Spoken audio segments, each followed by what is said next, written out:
Well, an official welcome on behalf of myself. I'm Dr. Christine Mutch. On behalf of the Houndstein Center, the Peter C. Cook Leadership Academy, where I serve as the program manager, as well as on behalf of the Honors College, the Frederik Meijer Lecture Series here tonight. We join forces with the Honors College and the Cook Leadership Academy once each semester to provide an opportunity for our students, our community members, to really learn from key people in our region and from around the country who can talk to us about this intersection of leadership, innovation, entrepreneurship, so that we can be applying that to our own life and leadership journey. And that is really our hope, that this would not be a kind of a sit and get experience where you walk in, learn, kind of take it all in and then go on your way, but that you really have an opportunity to integrate and synthesize the things that you are learning and hearing today. So that is why we have you sharing tables together, so that there will be an opportunity for dialogue as well. The overview of our event format is right on the back of your paper there as well, but we'll be hearing from our speaker, and then after that, there will be a moderated Q&A. Then we're going to give you an opportunity to talk at your table some more with some guided questions. And out of that, we imagine there will be plenty of questions that you have as well that you'd like to hear more specifically. And so there will be plenty of opportunity for that as well. So right now, I'd like to pass the baton to our co-host for tonight's event, Dr. Roger Gillis, who's the director of the Frederik Meijer Honors College, who is going to introduce our speakers. Thanks.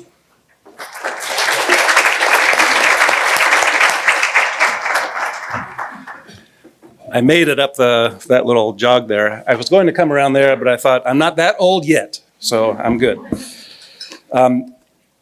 So thank you, Christine. And it's really great to partner with the Houndstein Center in this event. And thank you all for coming. This is really nice to see everybody. And I hope you enjoy the food and keep on eating it as you're going through the night. When we talked to Daniel about doing this event, I think he was really interested in a kind of conversational format to make it as informal and interpersonal as possible. And so that's what we're trying to do tonight. So we're looking forward to that. We put their kind of basic bios on the program here so that you could read through those.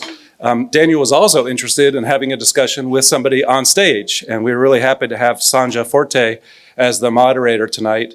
Sanja is the leader of the Baxter Community Center, and I was asking earlier, what brought the two of you together in your past? How did you link up together? And that's something that might come up in the conversation, I don't know, but I think what you'll see as we go through the night is that these two people have a kind of thematic connection in their resumes as you see what they've done in their lives. And I think that actually connects really nicely to Fred and Lena Meijer, I believe, and that is a kind of family-oriented ethic that they bring to communities. And, right now with the Baxter Community Center, it's the southeast side of Grand Rapids, the community there helping people with everything from healthcare and after-school care to food and learning how to can things and grow things. So they're helping people like family members would in that community. And in Daniel's case, having gone through he was part of the Detroit University Prep School, which is a charter school that was really working on individualized education, treating every student really like a child, if I can put it that way, in the family, and trying to help that student grow. And brought that charter school model to GRPS, and it exists now as a university prep here in Grand Rapids. I think what that shows, what that experience shows in terms of education is that all students are quality students, and it's just a matter of encouraging them and giving them the tools and the support that they need to flourish, and that's what's happened in those schools. So it's a very personal approach to education. Then he went on to WMCAT, which is the West Michigan Center for Art and Technology, which provides after-school opportunities for students to fool around with art and technology. There are some summer programs. There are STEP programs to help people move from one stage of life to another. So again, it's helping people where they are and supporting them like family members. And now with the Steelcase Foundation, it's even a broader kind of help in that the Steelcase Foundation is helping organizations who are doing that kind of work themselves. And in fact, I might as well just go ahead and say that the reason that Daniel and Sanja know each other so well is because they have a fellowship program of the nonprofits that are being served by the Steelcase Foundation. They get together and talk to each other and get to know each other. So in times of need, they help each other. So it's a horizontal kind of fellowship and not just looking at Steelcase for the help, right? They're helping each other. So I'm hoping that as we go through the conversation, we can kind of keep that theme in mind, the kind of family-oriented ethic that they bring to their communities here in West Michigan and beyond. So we are going to start with Daniel, and he's going to be talking about a recent initiative that he's been involved with at Steelcase, and then we'll go on to the moderated Q&A. So, Daniel.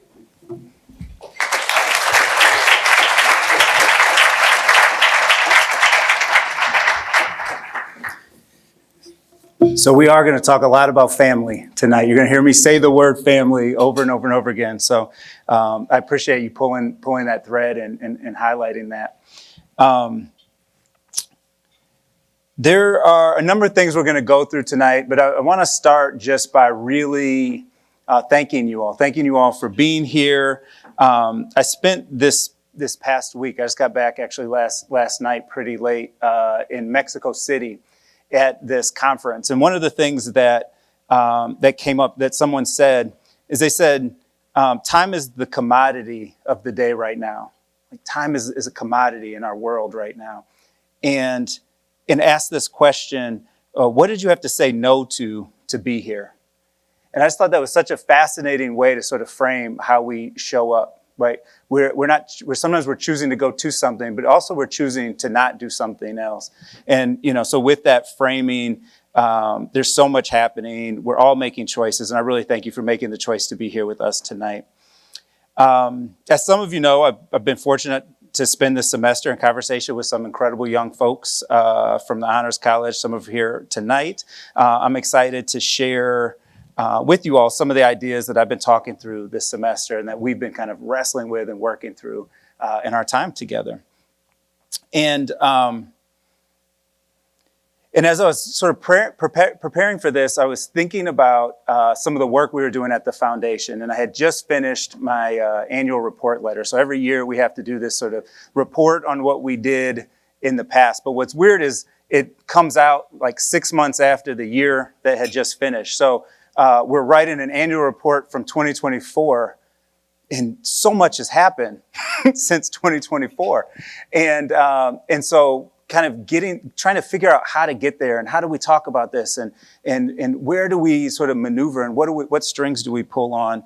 And as we think about this really important inflection point we're at, and we ask ourselves, who do we want to be and what will it actually take to get there? I want to begin with a mother's wisdom. And so we're going to listen to a poem from Langston Hughes called Mother to Son.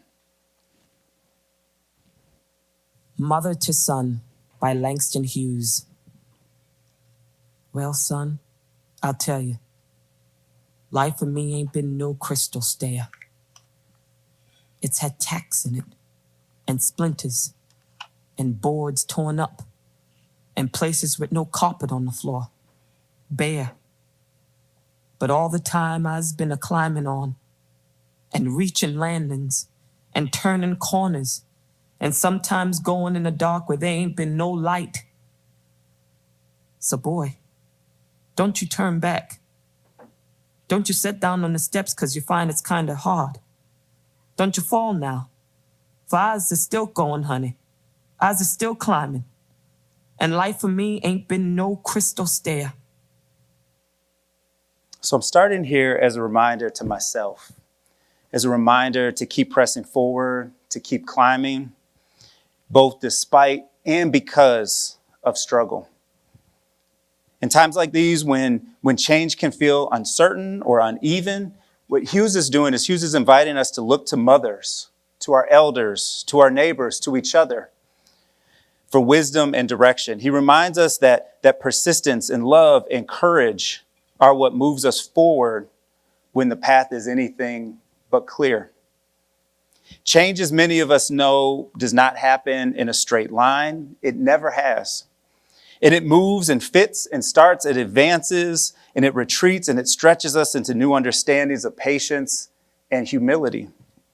Change unfolds through relationships, through choices we make together, and the risks we take, and the listening we do, and the trust that we build. And sometimes change comes in with great energy and with great momentum, a movement, a breakthrough, a huge policy win. And other times it comes really quietly, it comes slowly, in a steady, the hands of a teacher, or in a conversation between neighbors, or the ways that people show up for one another when no one else is watching or looking. And in every case, change is a climb. And there are splinters and dark corners, but also landings and moments where you can take a breath and pause and look back and see how far you've come, and then stand back up and look forward and see how much further you still have to go and continue to climb.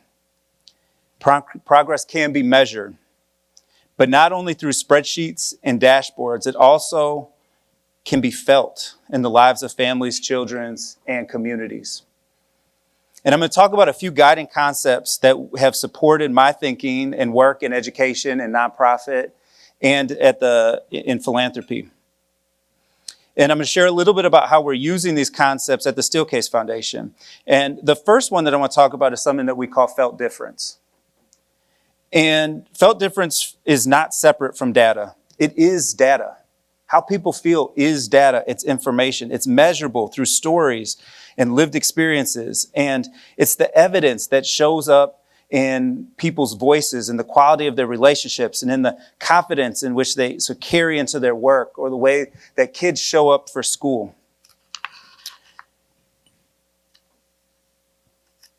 A felt difference is a sense of security and connection and belonging that tells us something real has shifted. And when we center that, when we ask, what does this change feel like for the people living it?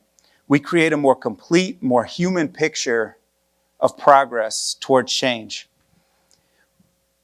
Who we listen to is important, but I feel very strongly that to really make concrete change, how we listen is even more important.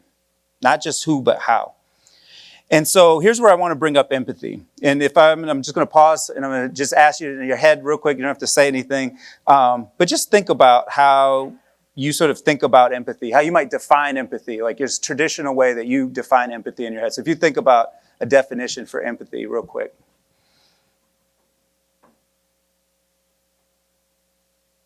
How many of us have some version of what it's like to walk in someone else's shoes, right? We've heard that. It's like this. It's like empathy is imagining what it's like to walk in someone else's shoes.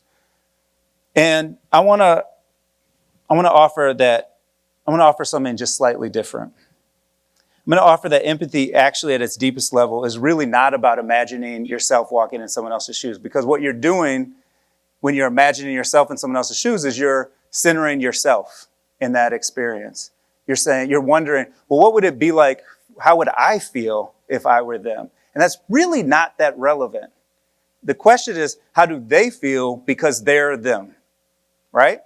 And so as we think about what true empathy is, deep empathy is, it's removing ourselves as the center of that story. And when we remove ourselves as the center of this story, then we can really understand how others are feeling for them and what that means, their felt difference. Now, but we still have work to do in this. And our internal work is to pay attention to how our life experiences and our values and our ideas of what's right shape the way that we hear from others and the way that we make sense of the information that we're hearing. And so that's our work, is to pay attention to the filters in which we're trying to make sense of others as we try to get closer to how they're feeling. And that balance between measurement and meaning brings me to another guiding concept of our work, which is praxis. So Frederik taught us about praxis, and we use this really simple definition, just the ongoing cycle of reflection and action. Reflection and action. This rhythm of reflection and action should shape everything that we do. We reflect deeply, listening to families and educators and partners as they share their experiences And then we act, refining our strategies, rethinking our approaches, and adapting based on what we learn. And then we return to reflection again, to measure what's changed, to ask new questions, to grow together, all while working to not lose sight of felt difference. And this is not a one-time process, nor should it be. It's ongoing, it's relational, it's grounded in humility. Praxis reminds us that change is not achieved simply by doing more, but by pausing to reflect, to listen, to learn, to question, and then act on what we hear. And at the Steelcase Foundation, we've been really trying to live out this emphasis on praxis. And for us, this has meant that over the last 5 years, we've had to work hard to stop and to interrogate our own systems. And for us, that meant doing hundreds and hundreds of one-on-one interviews and getting all that information and identifying that and coding it and understanding what the themes are and changing our systems and how we show up and what we do. This has meant that we've had to use this data to revise our vision, our mission, and our guiding principles that we've completely revamped over these 5 years.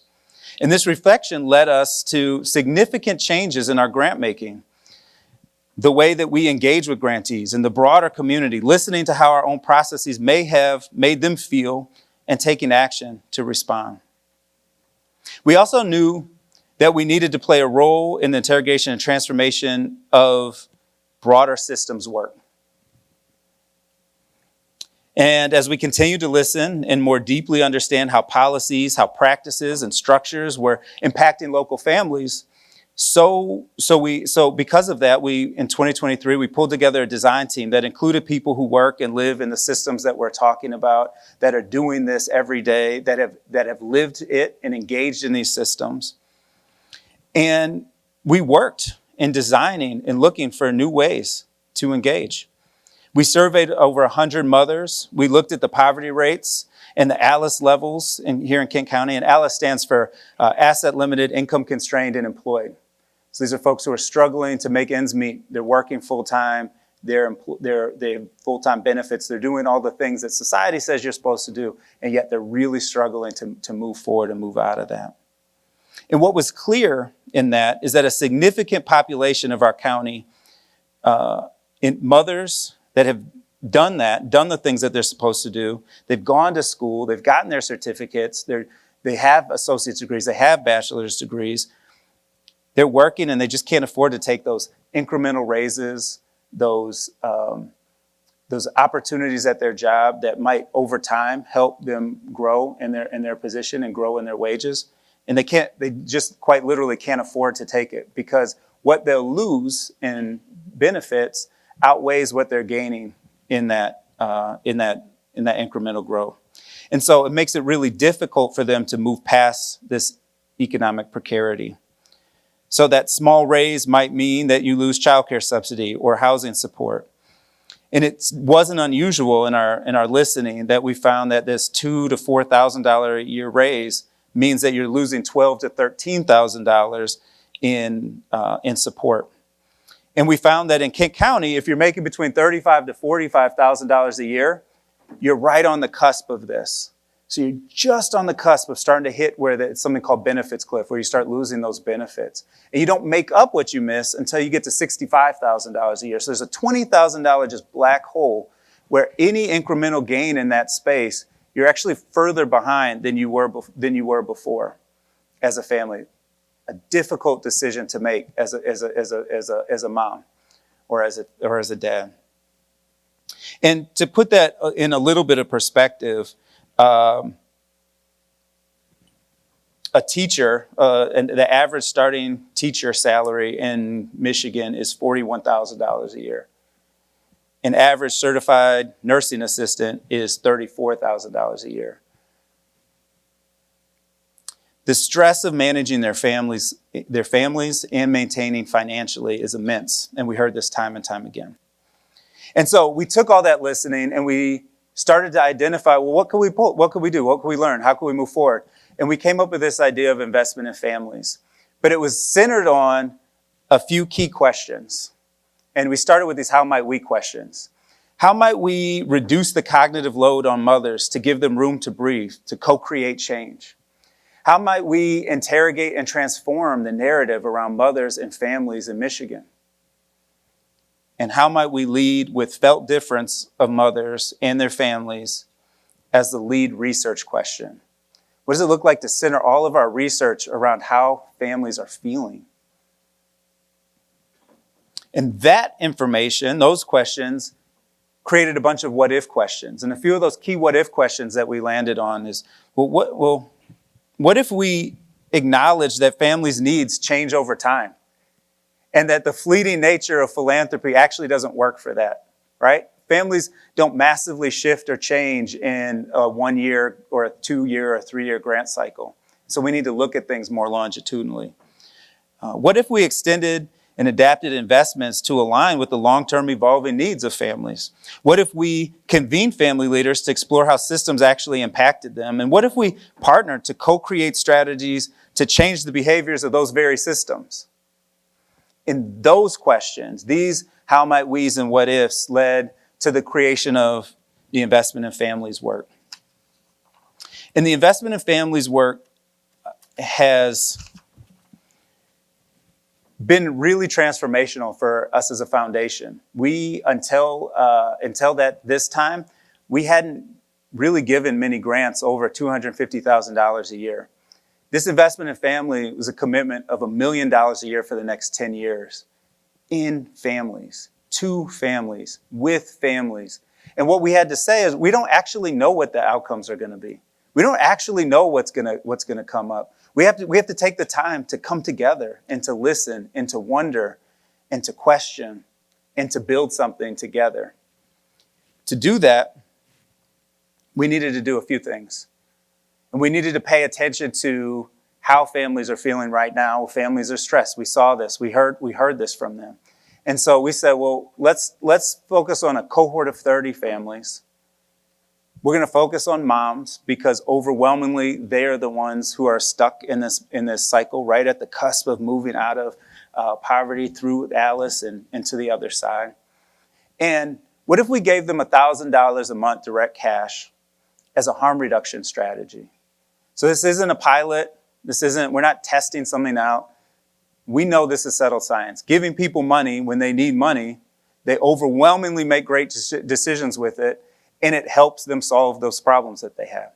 And so let's just do that. Let's just get them some money. And we did that. We also started a child savings account. One of the things we heard from mothers is we really want to be thinking about how we set our kids up for the next phase of their life. And so we have over 75 kids now. We just had a baby in the cohort last week.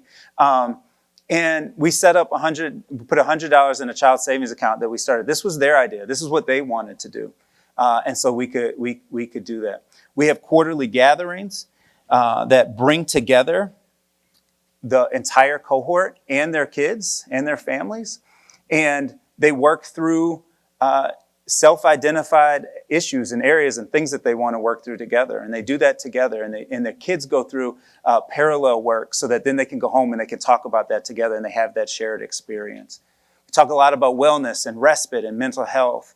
There's a coordinating coach that helps them navigate the various systems and ways. We had a mother right before the holidays have a house fire.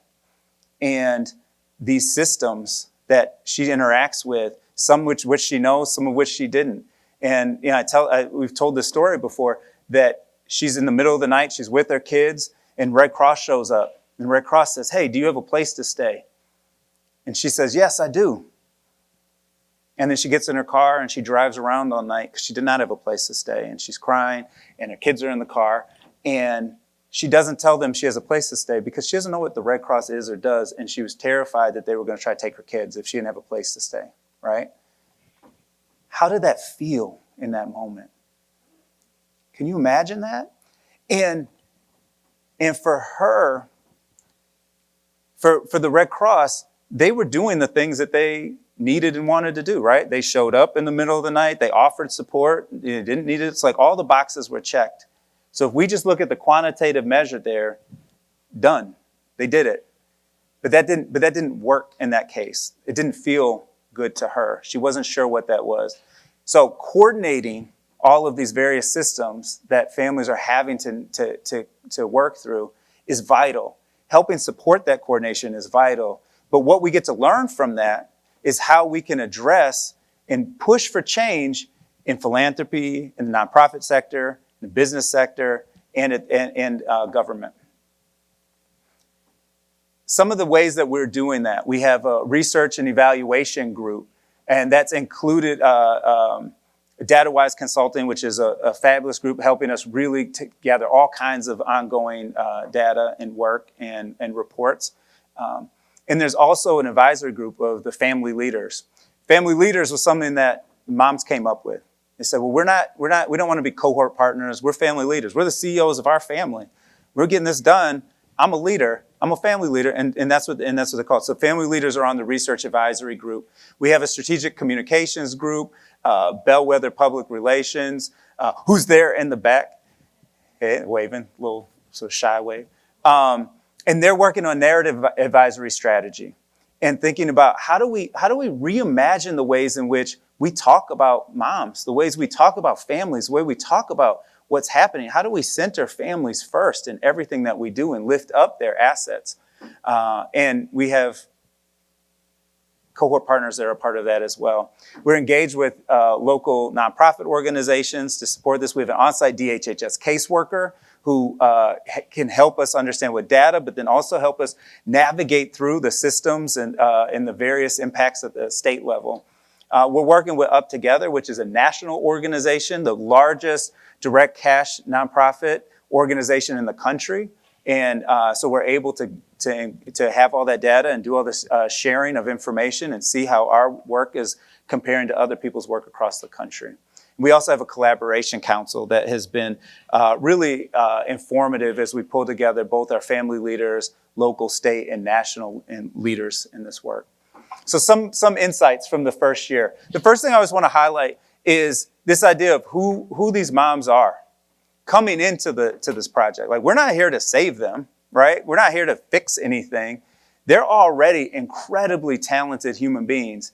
And this is seen here in this data. If you look at this, 96% of them identified that they have deep inner strength. 76% of them said they have this positive outlook on life. 90% were managing to solve problems. They're coming in and they're like, we're problem solvers.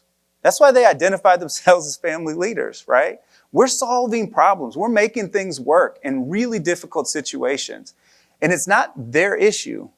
These are systems issues that are making it difficult for them to navigate. And I bring this up and I want to start here, and you'll start to see these quotes throughout because, again, it's how people are feeling. It's what they're saying. It's like, how do we move to understand what they're feeling? And so you'll start to see these quotes of how they're thinking about things and how they talk about what they're learning. So it's important to start here, but then also it's important to understand when we think about felt difference that work of having to just constantly be problem solvers and constantly work through these systems takes a toll. And we saw this with our cohort partners. This group of women who were right on the cusp were working so hard to keep moving things along. And they had 5 times more likely to report anxiety symptoms and 3 times more likely to report depression than the general women in the United States.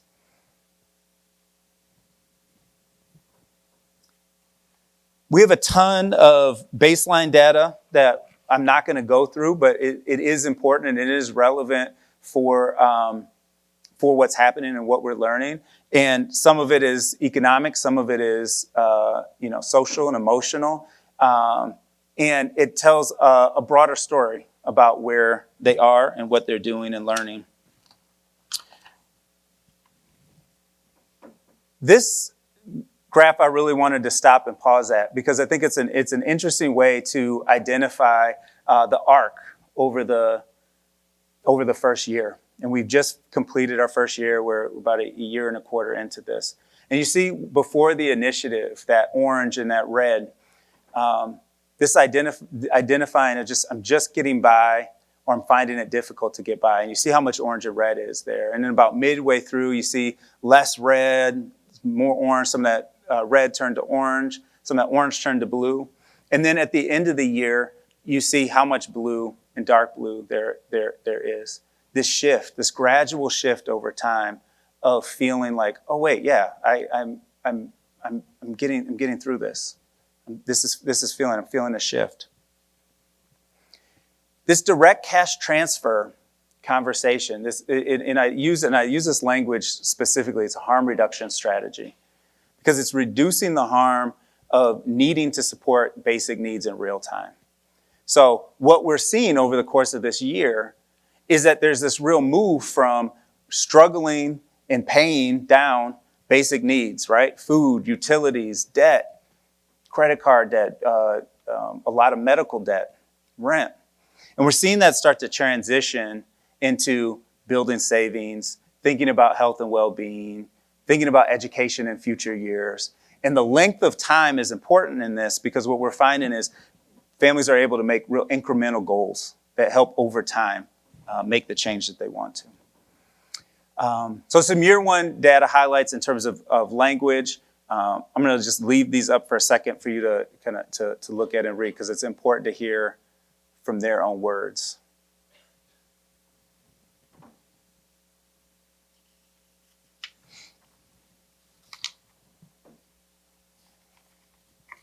We also saw a significant transition from the beginning to this first year in social and mental and emotional well-being, physical well-being, and also social well-being. You start to see those graphs move in the right direction. But where I wanted to spend a little bit of time are these key takeaways.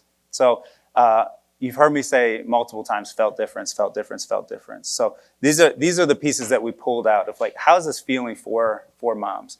The first one, felt difference impact area, financial freedom.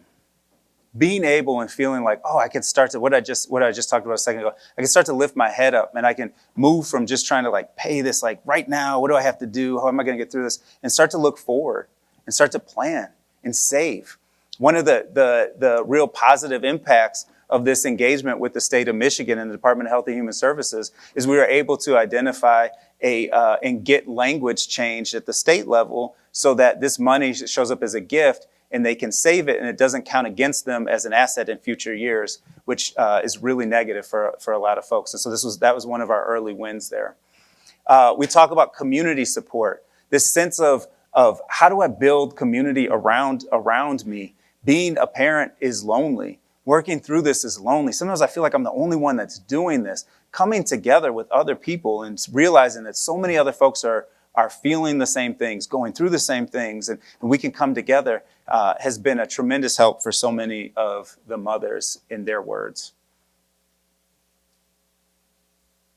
This sense of belonging, same thing.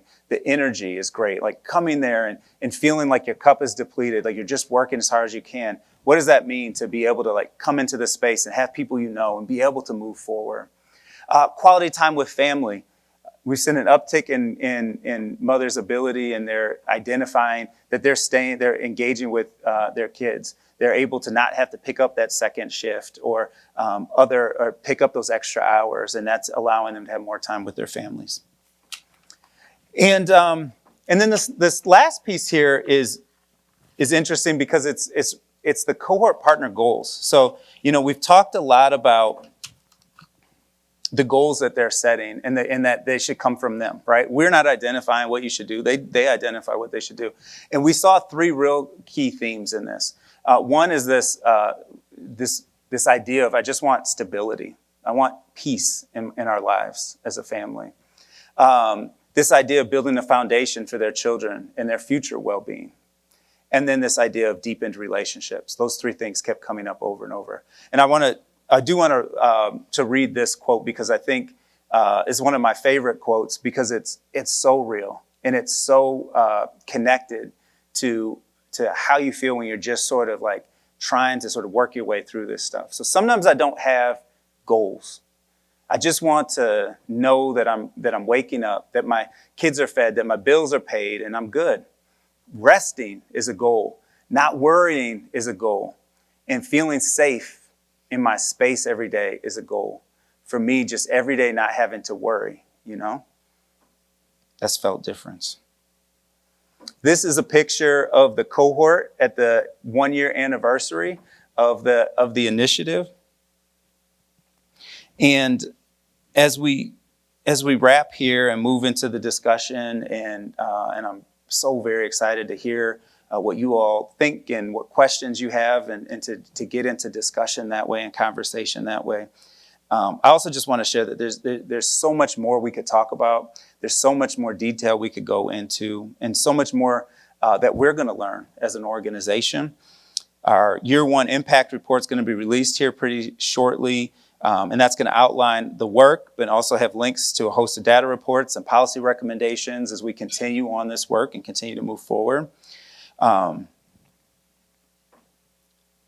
I just want to, as we think about that, really land here that those numbers they're gonna tell a story, but that story is in combination with the voices that reveal a deeper truth, that when people are trusted as partners, when that progress doesn't just happen to them, it happens with them. And that in this partnership, in this co-created change, that we see the same steady climb informed by mothers, as Hugh suggested and described, that they're turning corners, that they're reaching landings, that sometimes it's dark, but they're always climbing upward and forward. And since we've chosen to be here together tonight, since we have said no to other things and decided to be here in this moment, I hope that we can collectively say yes to a commitment to real transformation. The kind that lasts, that often grows slowly, that transformation grows through relationships, through trust, through listening, through consistent evidence-informed action. It grows when we bring together data and humanity, measurement and meaning, when we recognize that every data point represents a person, a family, a story, a possibility. We are deeply grateful for the families and the educators and community partners who show up every day and show us what resilience and hope look like.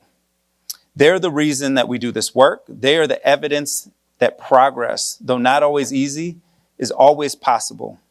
And there are splinters and steps that creak, corners that turn us in unexpected directions, and times when the light is dim. But we keep climbing, and we keep climbing together. Thank you.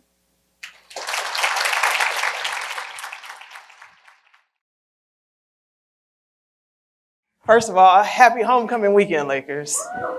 Right? So I expect all of you to enjoy tonight and reflect on all this greatness, and then tomorrow be out in Allendale celebrating and doing amazing things. I clearly am a Laker alum, and I went to Grand Valley so long ago that we did not have many tailgates. We were still a dry campus, and it was a really drab time for homecoming. So this is always exciting for me to do homecoming in this new way. My name again is Sandra Forte. I'm the executive director at Baxter Community Center over on the southeast side of Grand Rapids here. As was shared, Daniel and I fortified our relationship through the Brilliant Leaders cohort, which was something that Steelcase Foundation put together. And just listening tonight, I am reminded of the great work that Steelcase Foundation is doing. And I have some notes and some language that you might see in some of my reports. So, let's see. But my first question for you is, this was year 1. What does year 10 look like in your mind? Year 10. Yeah. The part of what was so exciting about this initiative for us is when we were building out and thinking about who are the, how do you get down to 30 people? What is that? How do you even do that? And the answer is it's really hard. And but we said kids, you had to have kids under 12. And part of the reason for that was what we're really excited about is staying with families through all those transitions, having early childhood to elementary to middle to high school, or middle to high school to high school to post-secondary. What does that look like, and what does that emerge? How does that emerge? And one of so that's what's really exciting about it. Another thing that's really exciting, and I talked about this a little bit, is seeing these like incremental goals that families can set when they know they're going to have a longer runway with stability. And that's been really fun because if you know, like we're a year in, if this project had ended in a year, right, we'd just be sort of wrapping it up and like, you know, there's a little bit of support for that time, but like, what does that mean 5 years from now? What does that mean 10 years from now? This is the longest direct cash payment initiative in the country. And so we actually do not know what it's going to do or look like. And that's really by design. We don't know. But what we do know is that life is complicated and life changes and things are going to happen. There's going to be, you know, more children and there's going to be a job loss and there's going to be an emergency. And part of our goal is how do we sort of get rid of the spikes, the up and down spikes, and find where that sort of middle ground is. Because you can make, when you have a middle ground, you turn the knob down on that cognitive load a little bit and you can look ahead and make those sort of incremental decisions and choices and goals. Definitely.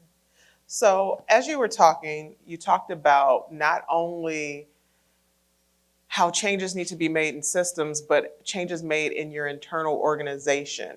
And when we look at the work from this initiative, we would consider it to be an innovative initiative, something that is considered to be bold and new.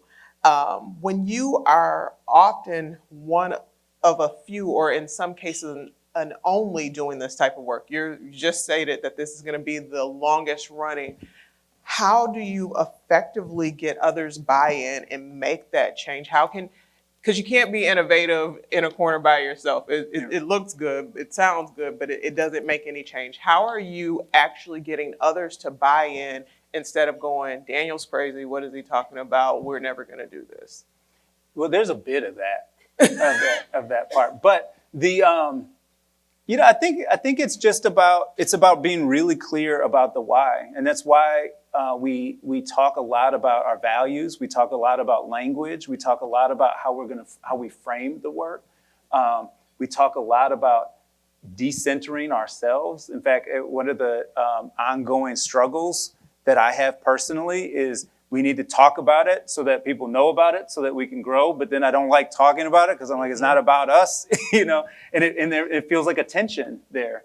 But being really clear about the why and the who and what we're centering and what that means is something that has been important. The other piece I'll say is just like thinking about having the conversation holistically with everybody.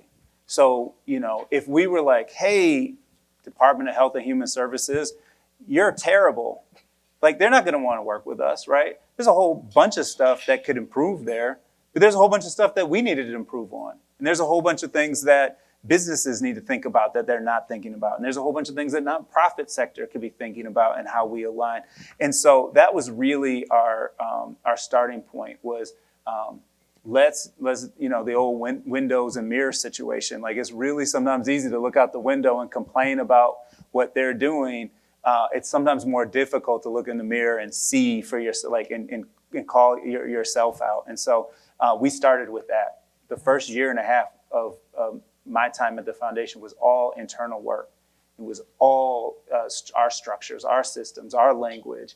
And then we're like, all right, and we're going to continue. When we talked about praxis, like, you know, reflection and action, we're going to continue to come back. We're still changing things now that we just changed a few years ago. And that's what we're trying to sort of model, but then also engage in that sort of broader, we're all in this together. We're all trying to be better. So when we listen to how you describe this program, it sounds like it is a big focus on systems and policy, but also a component of community learning. Why do you think those two pillars are so important? We have to understand what's behind the systems to know what we're even trying to change, right? And one of the reasons why, you know, we talk a lot about, we think a lot about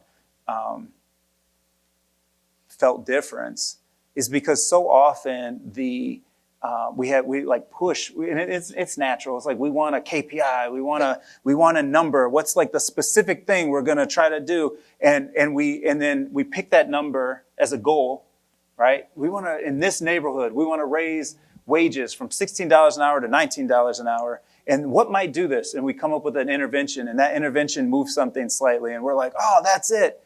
And the whole focus becomes, how do we scale the intervention? Like that becomes our like blinders on. We've got to scale that intervention. Scale, scale, scale. Make it bigger. We can do this. And then we see that little number move a little bit, and then we pat ourselves on the back and we just did it. If we don't pay attention to how people feel through that, right? Maybe in that neighborhood, yeah, it went from $16 to $19 an hour, but that different job it took to get there now means you have to work second shift and you can't pick up your kids from school. And now you've got this whole host of other things you have to figure out. How am I going to pick them up? Who's going to do this? How do I coordinate that? What if they're home alone? Are they safe? Right? Like, I'll have to pay for after school care. That just ate up the money I just made. So when we focus so much just on these like individual hyper specific outcomes, we can lose sight of what movement actually is. And so that's why those things need to come together. That's why they need to be in concert in our mind, that we can have essentially false positives if we're not paying attention to everything holistically. So we're talking to a group of up-and-coming leaders and current leaders out here, and I want to ask on their behalf, what advice would you give someone who doesn't see themselves as an innovator, but they want to be forward-thinking in their workplace, in their organizations, in their industry? What if I don't think I got it? Yes, you do. Daniel? Yes, you do. Yeah, I mean, it's a good question. I think everybody at every point in their life has to make choice. We're making choices constantly. You know, I was talking about like we made a choice to be here and not be somewhere else, right? You made a choice to come to a place where you're going to sit in a second and talk with a whole table of people about a thing, and what do you agree with and what do you disagree with and what gives you pause. Like that was a choice that you made. And I think we all are making choices constantly. There's a professor at the University of Michigan, Deborah Ball, who does a bunch of work around education. And one of the things she talks about is this idea of discretionary space, of these moments where I'm in a classroom and I may have to make a choice, right? And we have a million constraints, and sometimes we use those constraints as like crutches to opt out of things, right? No, I can't really do that because, you know, my board won't let me do that, right? Or, I don't know, it didn't say this here, or this is against the rules, or, you know, like we have all these constraints, and then we make these decisions, and we lean on that as a way to not have to make harder choices. And what I like about this idea of discretionary space is that we have so much more discretion than we think we do, right? So I'll just use myself. Like I could say, oh, our board wouldn't go for that, and just give up. Or I can think that my job is to use all my space, this opportunity of discretion. I actually get to decide what articles I'm sending them to read. I decide how I frame this grant that we did. I decide how we look at this theme and send this out here.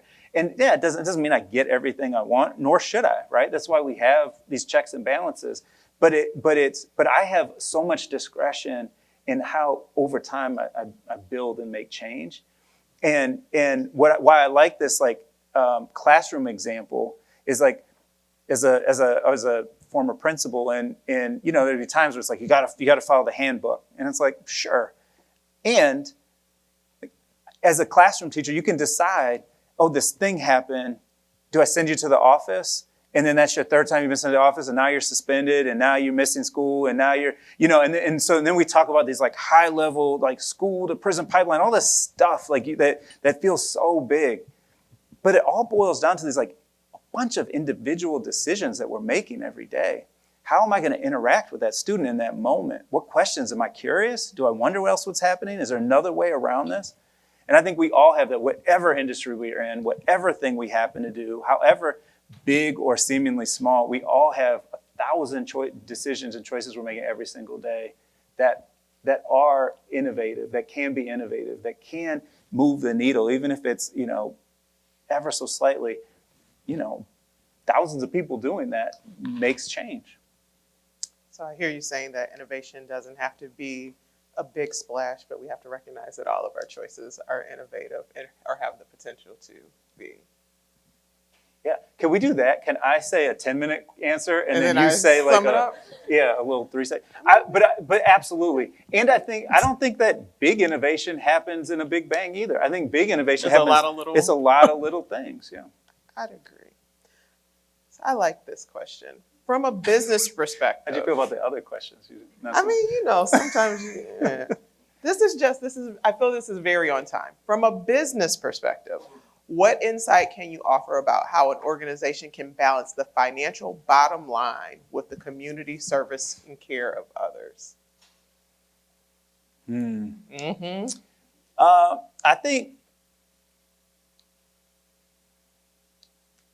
I think there's just so much opportunity. I mean, I'm gonna go back to these 1,000 choices, right? Like we're making a lot of decisions and choices, and I think sometimes again we create sort of these false narratives that like this has to mean this, and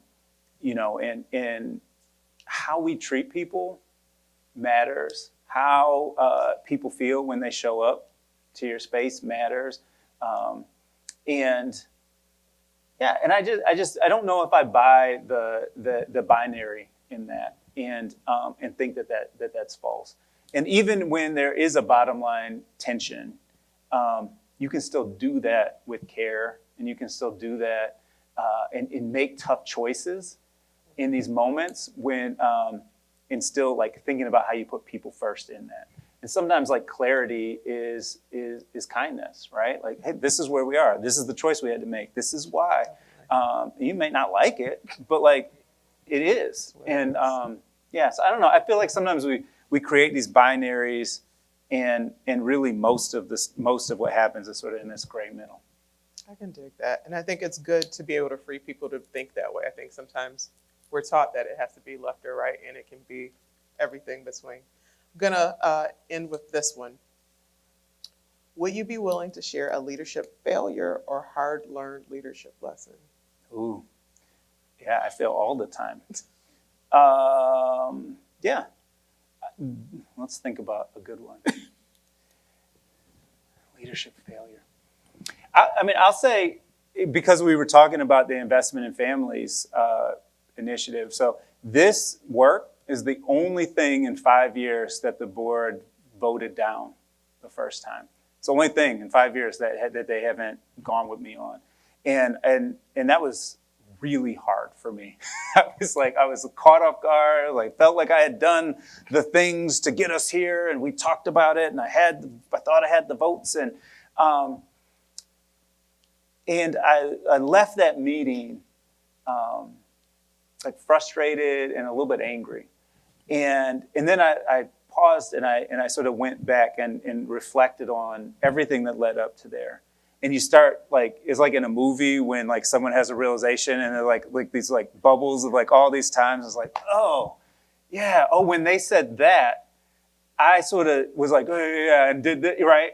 And I didn't actually really hear that point. And now it came up again in this. And when they sent me this email with this article, that was their way of telling me that they were unsure of this part of that. And then there were like all these little nuggets along the way that like all of a sudden kind of came into light when I just stopped for a second. And it was a good reminder that sometimes you get so, I'll talk from my own perspective. I was so focused on selling the thing, like this was a great idea, and I'm gonna like, how do I get everyone else to agree with me that I didn't do a good job of like catching and listening and understanding what some of the apprehension was. And when I stopped and went back through that, and then went back through the conversation, I realized that there was a whole host of questions that were really important questions that I had not answered well, and took another 6 months and worked through that and answered that and dug into the research and did all this stuff and went back And it was a breeze, but it wasn't a breeze. And this gets back to like every innovation, it's like, so then, that everyone's sort of patting each other on the back. We're all happy that we're doing it. But that was 2 years of work that led to that, including 6 months of going back to the drawing board a little bit and addressing some of that. And so that was a leadership, I felt like it was a leadership failure where I was so excited about trying to pitch my idea that I wasn't really listening to all of the people at every step of the way that I needed to help make that decision happen. So I'm going to do the summary thing again. Oh, yeah. So what I heard there is that failure isn't final and that there's still progress that can be made even after you fail, and there can still be redemption and even further progress. That's what I heard. Failure isn't final. Failure isn't final. I'm going to write that down. Put That's it in it. the good book. Okay.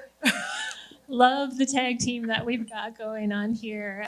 We want to make sure that there's a little bit of time for you to chat at your table. So we're going to give you about 10 or 12 minutes now. Do you have the clicker? We're going to go. Yeah, it's right here. I'm going to go one slide forward. Some of you will recognize these questions. We answer these questions a lot in the Cook Leadership Academy. And so it's an all share. You can dig in at any point here, wondering where are you experiencing resonance? Where's the resistance or questions or conviction? And then what is your response? Including if there are some questions that you want to kind of formulate together. Sometimes tables like to do that together, like, ooh, what's our very best question here? And then we'll be doing Q&A, open Q&A for the rest of our time together. So take about 10 minutes here to have a little bit of dialogue, and then we'll go from there.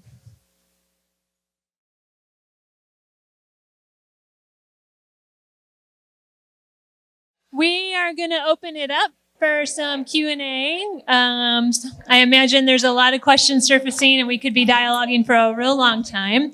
We've got 2 microphones. Roger is in the back, 40, and I'm up here. We'll come to you. I know some of you think you can talk really loud, but for purposes of even our video, it's helpful to have you mic'd up. So share your question, share your name, maybe name first, then question, and we'll kind of get to as many of you as we can. Does anybody want to start? In the back. Hi there. My name is Ben. I just kind of like this whole thing really is super inspiring. Like what you're doing is really great for, society. And also I was really inspired by the fact that you are working so hard to kind of give funding to these mothers who definitely deserve it and need help in the financial portion of their life to succeed. In that regard too, I was actually wondering, how did you choose like these family leaders? Like, was it something that they applied for? Was it something that you kind of reached out to them? Like, how did you choose these great women? Yeah, that's a great question, and it was really, really difficult. We, in the planning phase, we went around and talked to folks all over the country who had programs that they were running. And one of the folks who started a program in Atlanta gave us this really good advice. And she said, we went out into these neighborhoods. They were doing it like neighborhood based. And we're just like, hey, we're doing this thing, and like made it all exciting. Sign up, and thousands of people signed up for like 100 slots. And so what ended up happening is instead of feeling like a positive thing, the community felt like they lost something, that I didn't get it. And so her advice was to not do that and instead be much more specific in how you go into it. And then you can celebrate the group, and what ends up happening is friends and family are like, oh, I love that. I love that for you. And so what we did was we went to a few key partners around the city and the county that we had relationships with, or that were working with moms who are in the space that we were looking at. $32,000 to $45,000 a year household income, kids under 12, this criteria that we had. And we asked them to identify and go through their lists of folks that they work with and identify people who meet that criteria and send that to us. And then we did this series of open houses kind of where we could talk about it and like, are you interested? This is a long commitment, those types of things. And from there, then then they could apply. And then we were really clear with everybody throughout And it was really sad to tell some people no.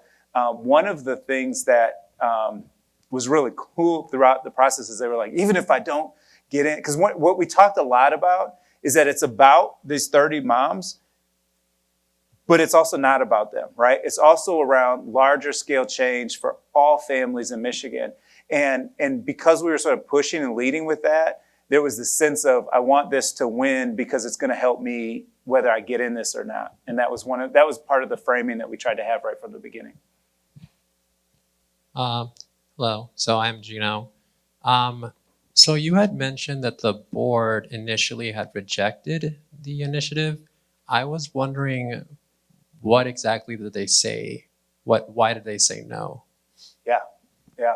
They said no for a couple reasons. One is it's long. 10 years is a long time to commit money to something.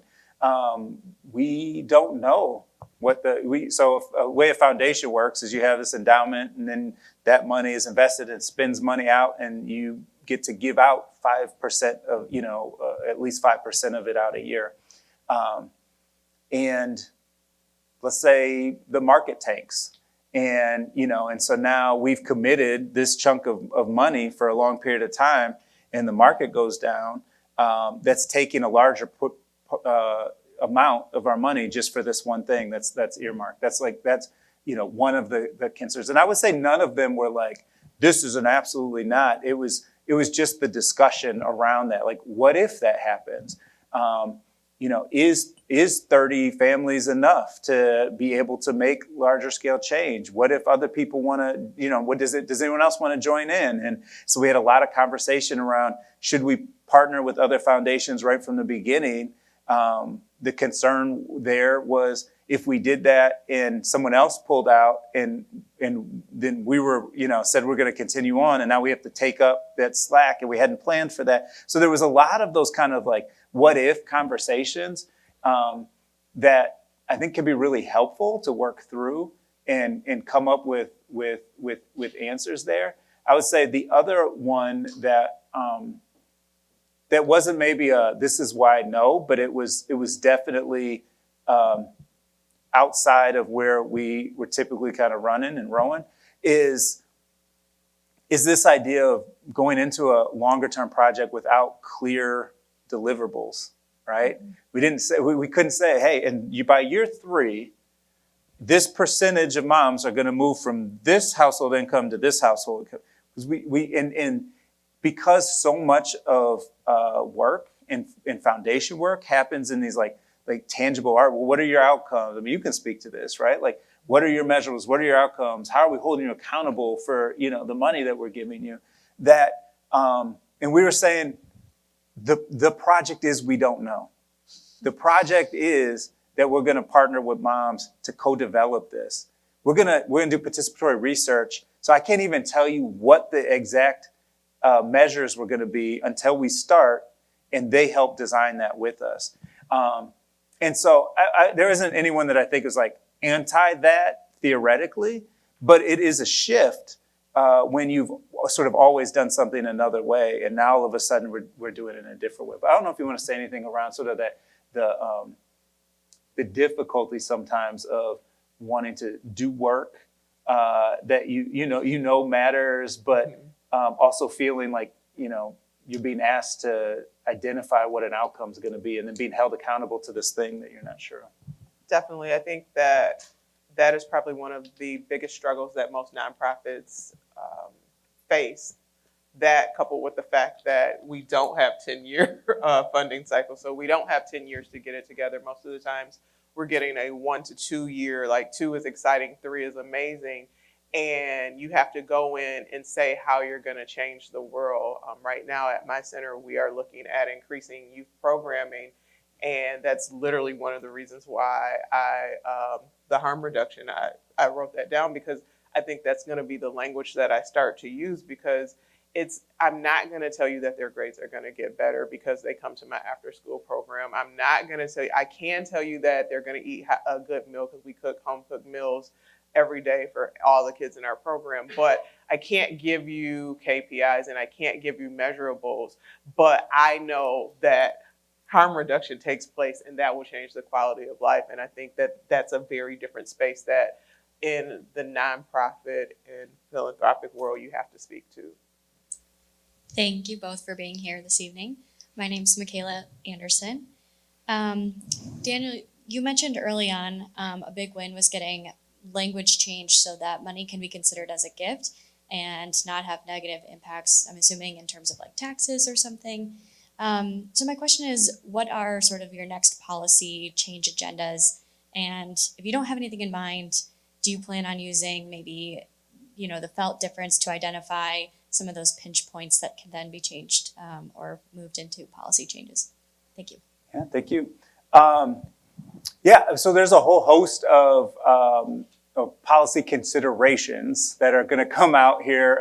And I'm looking at Angela because she's been hounding me to edit the last draft that are going to come out here in the next week or so that I'm excited to kind of get out and share. But, we're at this point, a year in, we're being intentional with policy considerations. Like, these are things that we need to start to look at. We're still learning. This is still going to evolve. And so as we think about what those might be, like how we could imagine things that have already existed. We saw through the pandemic, like, the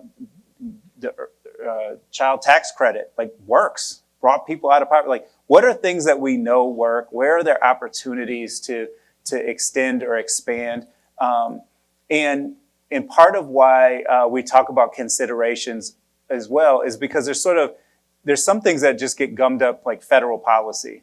And it's like, all right, that's a whole other thing to deal with. What are there state level conversations that we can have and work on? Are there hyper local considerations at a county level or a city level?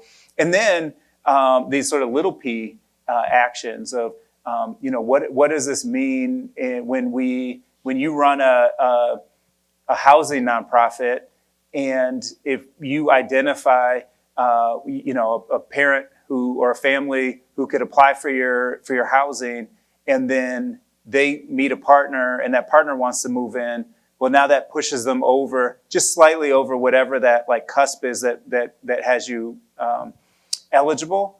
And so are we encouraging unintentionally family to not have add a second partner, to not add another income into this so that they can get the stability of housing? So like those are sort of like, policy and procedural things that are happening every day in nonprofit work, in philanthropic work, at the city level, the county level. And so we're pushing out these considerations to sort of say, like, here are the ways that we're starting to think about this so that we can begin to have a conversation about unearthing more specific and tangible policy opportunities.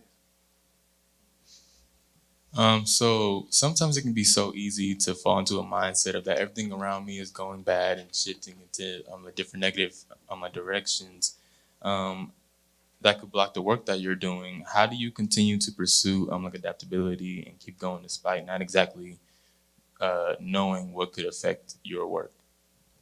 Pursuing adaptability? Yeah. Yeah.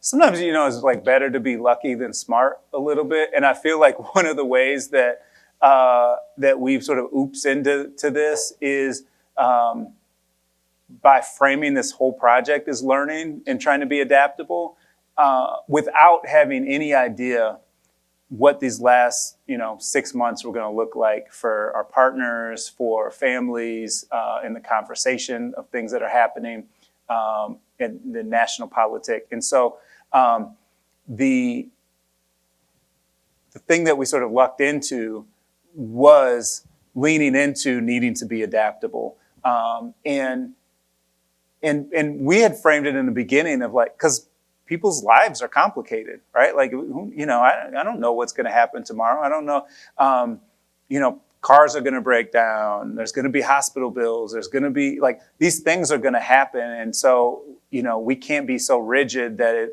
it doesn't work.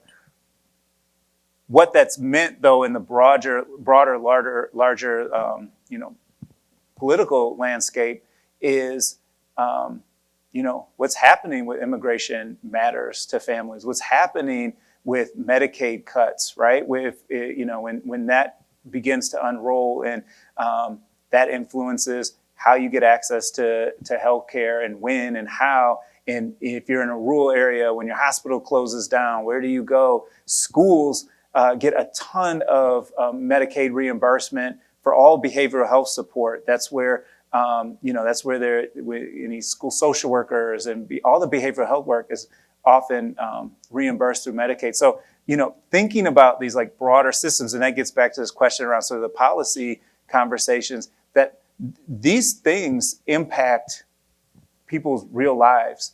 And so part of how we are trying to be adaptable in that is like continuing to stretch and move and work to understand what's happening, to be a bit of a backstop, but more importantly, continue to create the conditions for moms to be able to identify what are challenges, and then they're able then to identify these opportunities to do campaigns for change, and really push and center their voices and say, hey, this is what this means for me. This is tangibly what's happening. But I know, like we were talking earlier around like what's happening with SNAP benefits and how you've had to adapt in real time your organization. Definitely. I think, and the part of your question that stuck out to me is how do you not get discouraged? How do you not feel down? We work in work that can be negative if you allow it to be. I was sharing with our table as we were talking, since the SNAP benefits didn't get issued on November 1st, we typically see 525 families in our food pantry every month. We had a day last week where we saw 70 people for the week total. We saw over 200 people for 1 week. So we are doing double the amount of people. About 30 of those families on that 70-day were new. Every day I'm trying to figure out not only what my funding looks like, but what Feeding America's funding looks like. How am I keeping my staff motivated and fed and taken care of? And you just have to really take on the attitude that we're going to do it one way or another. We were proactive in telling people, like, we're going to figure it out. We are going to come together and be collective as community. Here are ways that you can be collective. Here are ways that you can help us, but here are ways that you can help your friends. Here are ways that we can stay encouraged. And I think that you have to, I'm a believer. My dad used to always tell me, you have to practice like you want to play. And that was his attitude about everything in life. So like practice it in your head. Like I have to decide before things get crazy that I'm going to move and turn. Like somebody's going to call me 1 week and tell me I'm not going to get funding. I've had it happen a million times. And so all of a sudden I've got to figure something out. But I also have days where, especially the pandemic was a great example, where somebody's just like, I dropped $20,000 in your account. I know your organization knows what to do. And both of those take adaptability. Adaptability is for both negative and positive things. And we have to choose how we're going to operate in them. I'll say one other thing that's, because I appreciate you sort of pulling that piece around, like how do you stay like positive in the space, and so, like sometimes you don't, like sometimes it's just hard, and you have to accept that it's hard and be okay with the fact that it's hard. In the poem, this idea of like sometimes you hit a landing and you can you can stop for a second and catch your breath and then, continue the climb. There's this analogy that I heard, and I hate that I can't remember who I heard it from, but it's this analogy of a choir. And so a choir can sing a sustained note forever, right? They can hit a note and they can hold that note forever. No individual can hold a note forever. You have to stop and breathe. But when you're collectively singing that note, you can take turns. And what are those moments when is the collective work where like you might need to stop and take a breath, and the group continues on, and then you can catch your breath, recenter, and rejoin, and someone else can rest. And I think that's part of the weight of the work, is understanding when it's time to sing and when you might need a breath, and how are we there for each other through that? Hi, my name is Sydney. I am really like a big fan of your work and the philosophy behind it, but I understand that policy change can sometimes be really hard. People are more focused on, the economy and like their own personal gain. So when it comes to policy, you have to be strategic kind of with how you phrase it. Yeah. Have you thought, I've heard that equality is good from an ethical standpoint, but economically it's putting more workforce into the economy and helping strengthen the economy that way. Have you thought about measuring how giving this assistance to people and allowing them to take that promotion or their kids to go to college, how that might affect society as a whole and increase skilled labor in the economy in that way to try to get more things like this out there, to get more assistance to people in policy, if that makes sense? I think so. So I'm gonna start to talk, but if I'm not in line, you correct me and interrupt me, okay? One of the things that we sort of been thinking about and why we said let's start with a smaller group, and the goal isn't necessarily to just scale that work. The goal is to work on the policies that are hindering more people to be able to do this broadly, right? And so that was like a key shift for us. And it's nothing to say there's nothing wrong. There's a ton of other people doing direct cash work and thinking about how to scale that, and even universal basic income. There's all kinds of things that are happening, and I'm not anti any of those things.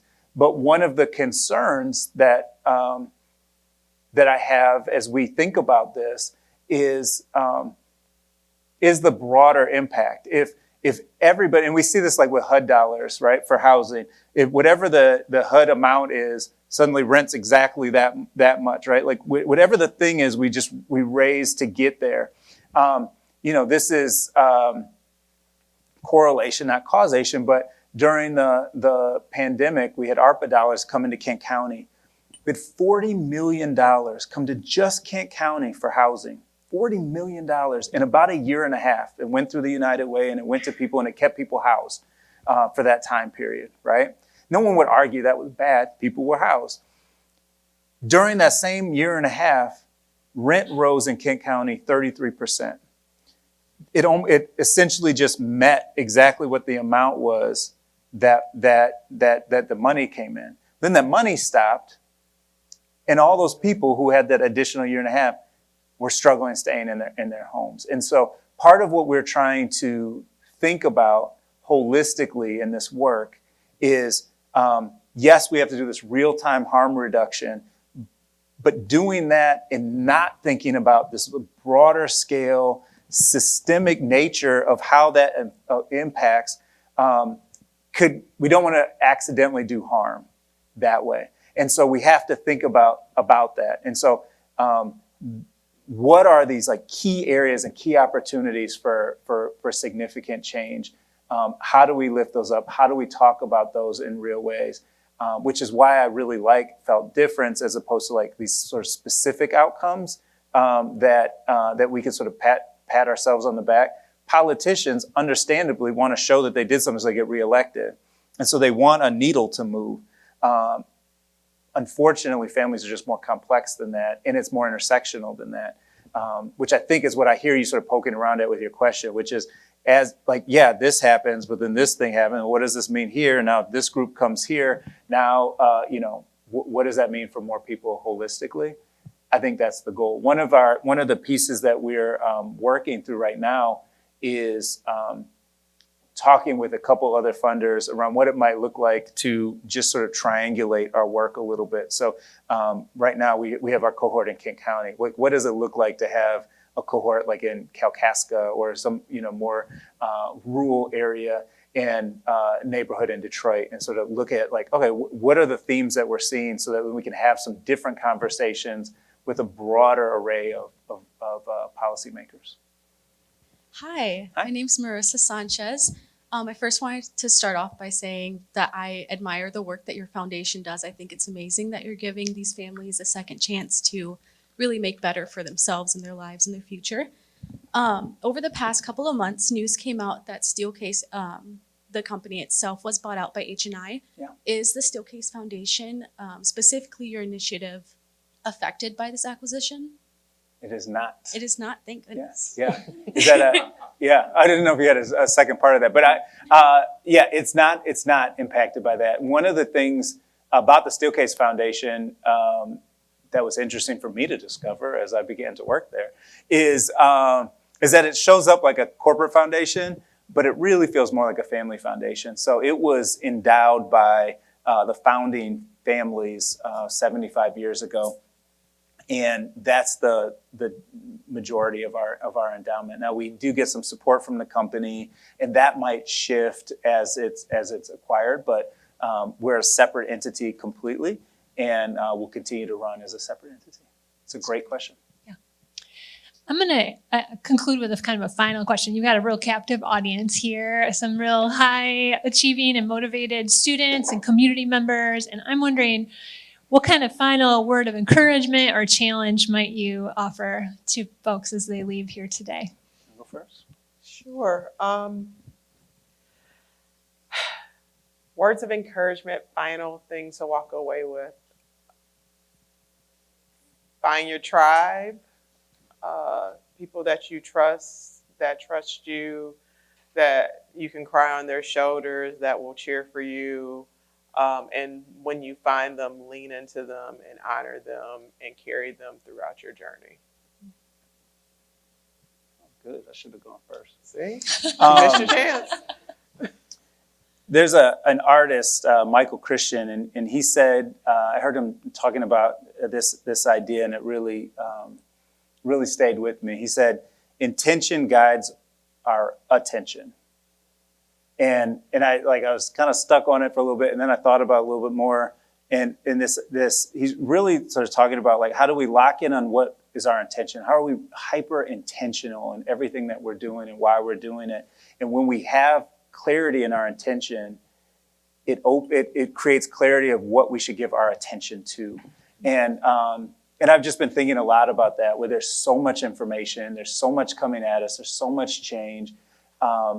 What are the things that I want to be intentional around, and how does that help shape what I give attention to? And sort of akin to that is, we often like, well, what keeps you up at night? What are the things that are keeping you up at night? And I think this idea of intention and attention, paying attention to the things equally that wake you up in the morning.